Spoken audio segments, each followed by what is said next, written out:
कभी आपने सोचा है, अगर जंगल आपको बुलाने लगे तो क्या आप जाएंगे? अगर कोई अनजानी धुन आपके सपनों में आने लगे और फिर एक दिन वो सपना हकीकत बन जाए तो?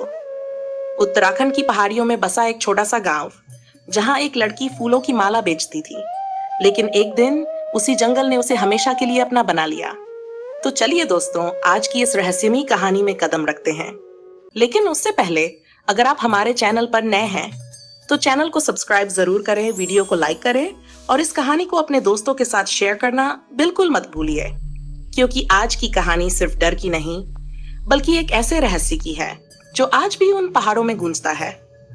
उत्तराखंड की ऊंची ऊंची पहाड़ियों के बीच बसा एक छोटा सा गांव, लकड़ी के बने सुंदर घर, छतों पर रखी सूखी लकड़ियां, आंगन में जलता चूल्हा और चारों तरफ फैला घना रहस्यमयी जंगल उसी गांव में रहती थी। मासूम चेहरा, बड़ी बड़ी चमकती आंखें और दिल बिल्कुल पहाड़ों की तरह साफ। नंदिनी अपने छोटे से परिवार के साथ रहती थी। दादा दादी, माँ विमला और उसके पिता रमेश, जो पेशे से एक लकड़हारा था। रमेश रोज सुबह कुल्हाड़ी लेकर जंगल जाता, लकड़ियां काटता, उन्हें बेचकर जैसे तैसे घर चलाता। लेकिन उसकी एक छोटी सी परछाई हर रोज उसके पीछे पीछे चल पड़ती। हाँ, वो थी नंदिनी। उसे जंगल से बेहद प्यार था।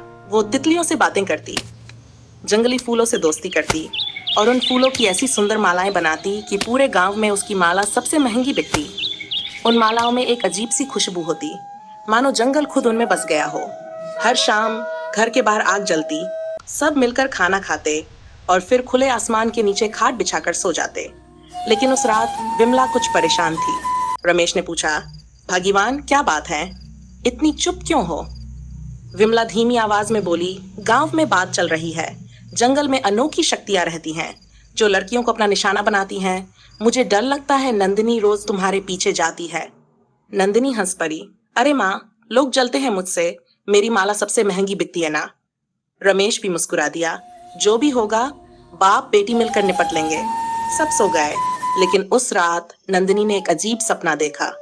एक ऊंची पहाड़ी, लाल फूलों से भरा एक विशाल गुलमोहर का पेड़ और उसके नीचे बैठा एक बेहद सुंदर नवयुवक, सफेद वस्त्र पहने, हाथ में बांसुरी और ऐसी मधुर धुन की हवा भी ठहर जाए।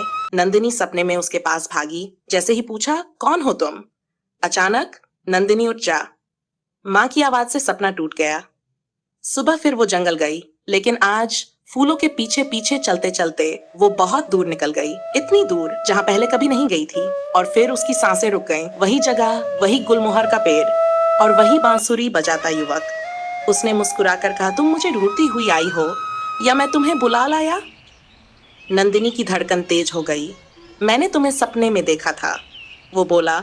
मैं इस जंगल का रक्षक हूँ और तुम मेरे फूलों को जीवन देती हो। क्या मैं ये माला खरीद सकता हूँ? नंदिनी ने हाँ कहा। उसने उस 10 सोने के सिक्के दिए, 10 चमकते हुए असली सोने के सिक्के। नंदिनी हैरान थी।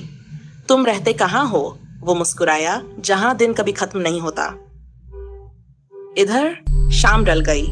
रमेश ने देखा नंदिनी नहीं है। घर पहुंचा, नंदिनी वहां भी नहीं। गांव में हड़कंप मच गया। विमला का रो रो कर बुरा हाल। सरपंच ने साफ कह दिया, अंधेरा होते ही उस जंगल में कोई नहीं जाता, जो गया कभी वापस नहीं आया। लेकिन उसी समय सुबह की पहली किरण के साथ नंदिनी घर के दरवाजे पर खड़ी थी, सही सलामत। लेकिन उसकी आंखों में कुछ बदल चुका था।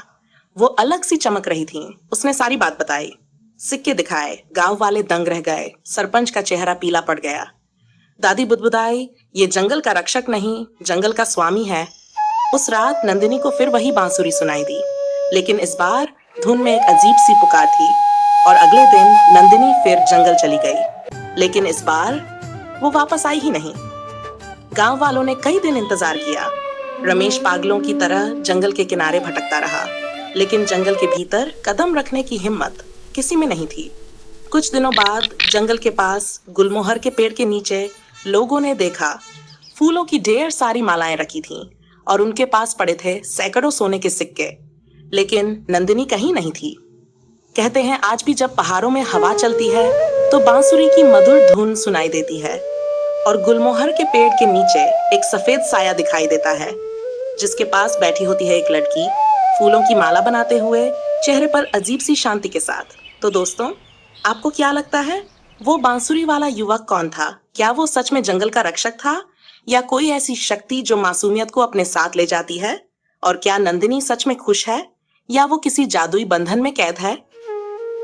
अगर आप चाहते हैं इस कहानी का अगला भाग, तो वीडियो को लाइक जरूर करें और चैनल को सब्सक्राइब करना बिल्कुल मत भूलिए।